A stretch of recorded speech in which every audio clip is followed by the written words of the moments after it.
Snap Judgment Studios. Get a behind-the-scenes look at Comedy Central's The Daily Show on Beyond the Scenes, an original podcast from The Daily Show with Trevor Noah. Every week, host Roy Wood Jr. goes deeper with notable guests and experts from the Emmy Award-winning series, and together they use comedy to tackle current topics, from gentrification to gun laws, and take a closer look at how and why these topics matter. Listen to Beyond the Scenes from The Daily Show with Trevor Noah on the iHeartRadio app, Apple Podcast, or wherever you get your podcasts. New episodes every Tuesday. Attention shoppers, we now have taste in the bread aisle. Dave's Killer Bread, that's right. An organic bread that's no longer a sedative for your taste buds. Dave's Killer Bread is on a mission to make the most of the loaf, to rid the world of GMOs, high fructose corn syrup, and artificial ingredients, and plant the seeds of good in all that they bake. Killer taste, killer texture, always organic. Dave's Killer Bread. Bread amplified.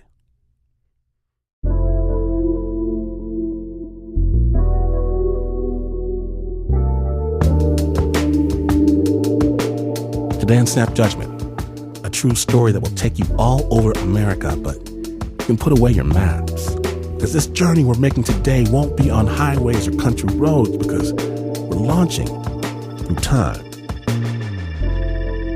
Now, this story does have some strong language and references incidents of racial violence. As such, listener discretion is advised. Our story begins in a Chicago neighborhood just a few weeks ago when Jacoby Cochran walks into his grandmother's house. Snap Judgment. So my grandmother, Mamie, is a time traveler. And her home, which I'm sitting in right now, is a time machine. You might think I'm being poetic or metaphorical, but nah, she is a wizard. About 4 years ago, I was standing on her front porch listening for the familiar, "Who is it? I'm coming. Who is it?" Her nice way of saying, "Who the fuck is at my front door?" When she opens the door, she embraces me in her arms, and I'm immediately transported to a place generations far before my own. You see, my grandparents moved into this house in the winter of 1967.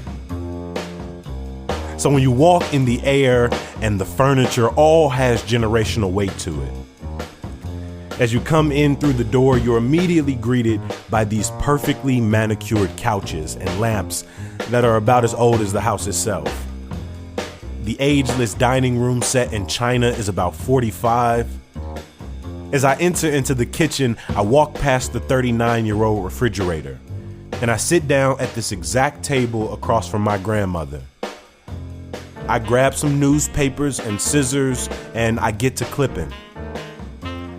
Now, as I'm sitting at the table, I can't help but think what the last 2 decades of my life have looked like sitting across from this wizard. As I got older, I started watching Jeopardy with my grandma, and I could actually understand what was happening. And I sat across from this genius who won millions of imaginary dollars from this exact green chair. And she loved to chastise motherfuckers when they would miss low-hanging fruit. But as the years went on, she gave me harsher and more grounded lessons. She taught me what it meant to be black in America. She taught me what it meant to watch Chicago transform. To going from being the first black family on her neighborhood to one of all black families in her neighborhood. She taught me to stay alert. She was the first person that made me realize that to be black in America is to be marked. And to be marked is to be hunted. But on this July afternoon, we were sitting there and we were clipping out the comic strips. You see, my grandmother loves this comic strip called Love Is. She is pretty much every single one from like 1983, real talk.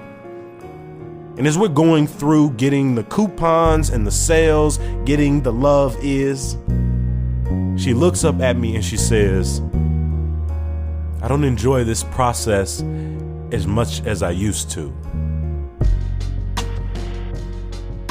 Now, of course, I didn't take it personally. I knew Granny wasn't sitting there saying she doesn't like being at this table with me. So I waited. And she said, Kobe, they never really celebrate black folks on these newspapers. They go out of their way to make us look like a criminal, like an animal. See, my grandmother was always able to boil a dissertation down into a few sentences. And I understood exactly what she meant. I've been sitting at this table for 25 plus years, and the newspapers never taught me about Black Wall Street, how local gangs actually started as community organizations, hell, even Juneteenth. Nah, they went out of their way to remind me that I was marked. And to be marked is to be hunted.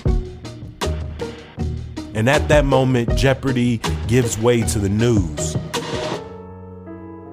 And me and my grandmother are immediately transported together from her kitchen table to a parking lot in Shreveport, Louisiana. It's grainy video footage, but both of us can kind of make out what's happening. In the front of a convenience store, we see a black man being wrestled to the ground, knees in his back, chest pinned against the concrete. You can't really hear exactly what's being said, but me and my grandmother sitting in the silence try to translate. When all of a sudden gunshots fill my grandmother's kitchen. She looks at me with these salt and pepper curls that have always been salt and pepper in my eyes. And she places her brittle hand on top of mine and she says, "This is exactly what I'm talking about." Look how quickly they looked at that man and they made up their mind. Kobe, have I ever told you the story of Emmett Till? In that moment, I couldn't move. I couldn't say anything. And all of a sudden, my grandmother turned around and she reached into this closet under a stack of newspapers and a stack of magazines, and she pulled out this Ziploc bag. In it was a September 1955 copy of Jet magazine. She sat it on the table in front of me. She told me the story of August 1955 in Money, Mississippi. When she got done, it was clear that time traveling took a lot out of her. You see, she used to be able to sit at this table and move through stories with precise phenomenological detail. But it was clear in her later years that her powers were wavering and she looked so tired. So she put the magazines back in the Ziploc and back in the closet and she said, "Kobe, I'm gonna go upstairs and I'm gonna take a nap."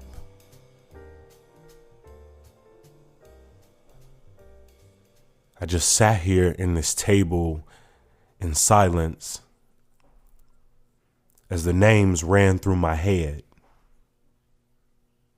Like Oscar and Michelle, Mike and Sandra, Freddie, Rakia, Laquan, and Alton. Eventually, I got up from the table and I exited the time machine and I went home. I woke up the next day. I'm gonna be honest with you, I didn't feel great. As you can imagine, the growing trauma of being black in America kind of fucks up the morning ritual. It's almost like my first thought is, wow, I'm alive. And my second thought is, here we go again. But instead of dwelling, I think to myself, you know what? I'm going to get up. And I'm going to go back to my grandma's house because I don't really like how it ended yesterday. We was in the middle of clipping newspapers and coupons and Love Is comic strips. So I go back and I'm standing on the front porch listening for the familiar, "Who is it? I'm coming. Who is it?" Which nicely translates to, "Who the fuck is standing at my front door?" My grandmother opens it and places me in her warm embrace. And immediately I'm transported to a time generations before my own.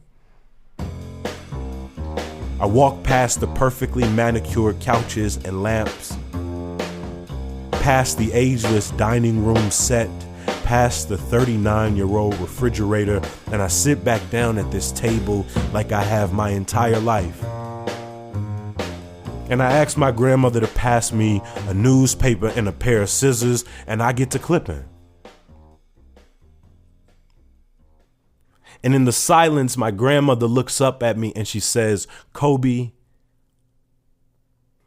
I don't really like doing this anymore." She said they never really celebrate black folks on these newspapers. And I looked down and I said, "You're right, Grandma. They don't." And before I could continue, she cut me off and she said, "But Kobe, I'm going to show you one of my favorite newspapers." And she reached in this closet under a whole bunch of newspapers and she pulled out a copy of the Sun-Times from 2013. And she put it in my face and she said, "You see this little boy right up here in the corner?" She said, "This is my favorite newspaper because they put one of my favorite black boys on this newspaper." And it was a little picture of my face in the corner. And of course, I'm sitting there blushing with my grandma because you know how grandparents hype you up, right? They make you feel like superstars even when you just living. But before I could say thank you, the television goes to the news. And me and my grandmother are immediately transported to St. Paul, Minneapolis, Minnesota. A black woman is holding up her phone on Facebook Live as her daughter screams in the back seat, as her boyfriend bleeds out in the passenger seat, shot, as we would later learn, 7 times. And me and my grandmother, we sit there and we watch the last moments of Philando Castile's life. And she looks at me with those salt and pepper curls and she puts her brittle hand on top of mine and she says, "Kobe, this is exactly what I'm talking about. Have I ever told you the story of Emmett Till?" And she reaches behind her in this closet under a stack of newspapers and magazines. And she grabs a Ziploc bag. In it, an original September 1955 Jet magazine. And she sets it on the table and she looks at me. You see, my grandmother is a time traveler, a wizard, and this house I sit in is her time machine.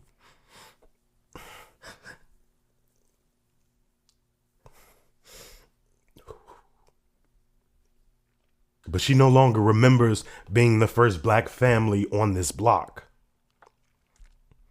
You see, with the dementia, she no longer remembers the perfectly manicured couch and lamps. She doesn't remember that the ageless dining room set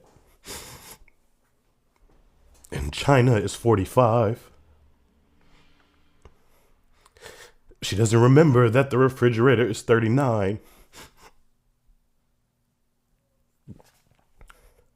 She doesn't even remember that we sat here at this exact table yesterday.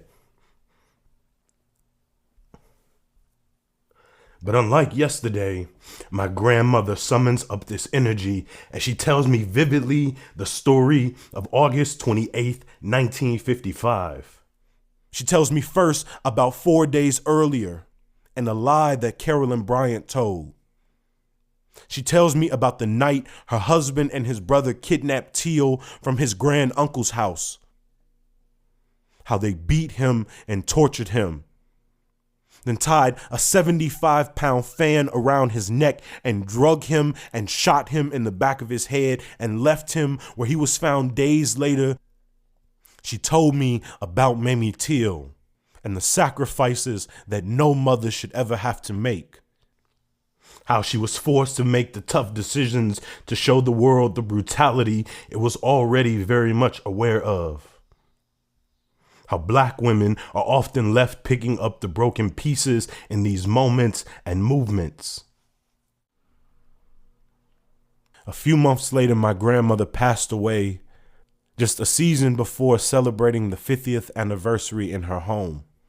And I'll be honest with you, I've been selfish. I've sat at this table now in the seat she once occupied, and I wish every day that she'd sit next to me. That she'd time travel with me. But part of me is happy that she no longer has to clip these newspapers where black people die every day for walking and running and driving and sleeping and selling and relaxing and living.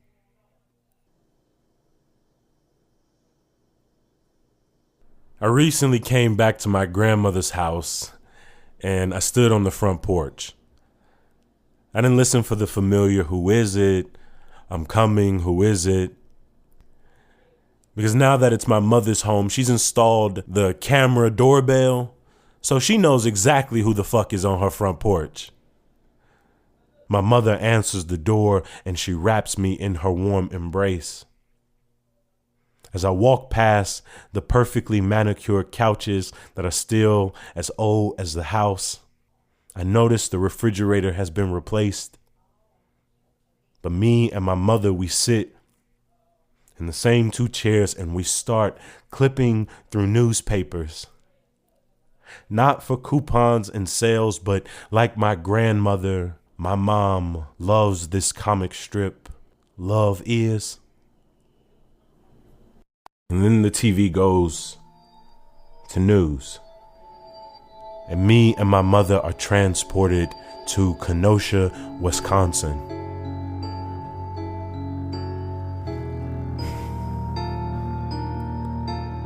We don't clip the newspapers nearly as much as my grandmother did. We don't stack and collect the names, but we remember them. I open up my journal. I write down his name, Jacob Blake. And then I write what's on my heart in that moment.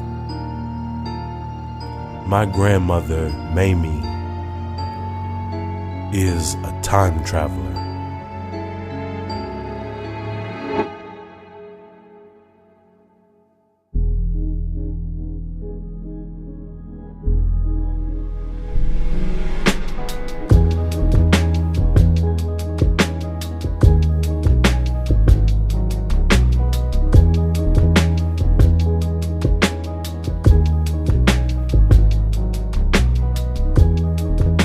Big thanks to Jacoby Cochran for sharing his story with The Snap. Jacoby is an award-winning performer, educator, and writer who reps Chicago's South Side all day. To learn more about where to catch his latest shows, videos, and writing, check out our website, snapjudgment.org. The original score for that story was by Clay Xavier. It was produced by Regina Bediaco and Anna Sussman.